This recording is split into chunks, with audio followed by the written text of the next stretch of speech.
एक छोटे से गांव में राधा और सीता नाम की दो लड़कियां रहती थीं।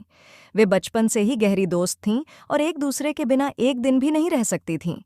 उनकी दोस्ती की मिसाल पूरे गांव में दी जाती थी।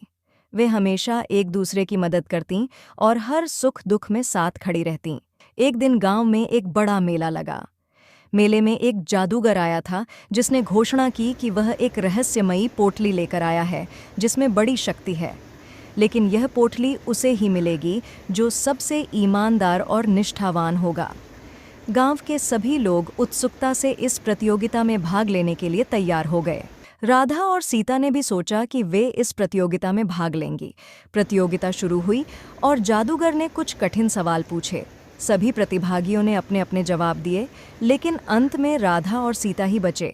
जादूगर ने आखिरी सवाल पूछा, अगर तुम्हें पता चले कि तुम्हारी सबसे अच्छी दोस्त ने तुम्हें धोखा दिया है तो तुम क्या करोगी? राधा ने कहा, मैं पहले यह जानने की कोशिश करूंगी कि उसने ऐसा क्यों किया। अगर वह सच में गलती पर है तो मैं उसे माफ कर दूंगी, क्योंकि सच्ची दोस्ती में माफ करना जरूरी होता है। सीता ने कहा, मैं भी यही करूंगी। सच्ची दोस्ती में भरोसा सबसे जरूरी होता है। अगर मेरी दोस्त गलती करती है तो उसे समझाना मेरा कर्तव्य है। जादूगर ने दोनों की बातों को सुना और उनकी सच्ची दोस्ती और निष्ठा की सराहना की। उसने घोषणा की कि यह रहस्यमयी पोटली राधा और सीता को मिलेगी, क्योंकि उनकी दोस्ती सच्ची और निष्ठावान है। पोटली के अंदर एक जादुई हार था जो किसी भी समस्या का समाधान कर सकता था।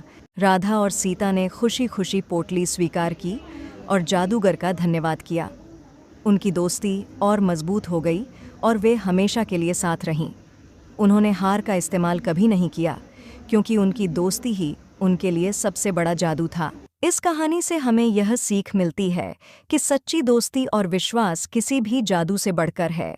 जीवन में सबसे बड़ी संपत्ति अच्छे दोस्त होते हैं जो हर परिस्थिति में हमारे साथ खड़े रहते हैं।